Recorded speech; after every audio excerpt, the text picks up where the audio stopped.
আমার ছোট্ট সোনামণিরা উই আর কিডসে তোমাদের সবাইকে স্বাগতম। চলো আজ আমরা প্রথম শ্রেণীর সহজ পাঠের সপ্তম পাঠ পড়ব। চলো শুরু করি। শৈল এলো কই, ওই যে আসে ভেলা চড়ে, বৈঠাবে ওর আজ পইতে, ওরে কৈলাস দই চাই ভালো, ভাইসা দই আর কই মাছ, শৈল আজ খই দিয়ে দই মেখে খাবে। দই তো গোয়ালা দেয়নি, তৈরি হয়নি, হয়তো বৈকালে দেবে।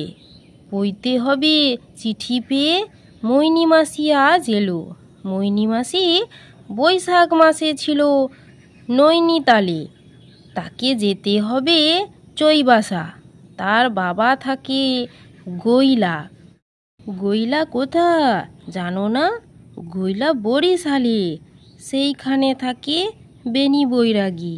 এখন সে থাকে নৈহাটি। দেখো সোনামণিরা, এখানে এই যে খোকনটি দেখছো না, ওর আজকে পৈতা বিয়ে হবে, তাই জন্য এখানে মাসি এসেছে, মোহিনী মাসি এসেছে, আর কৈলাস দই নিয়ে এসেছে, তাই না?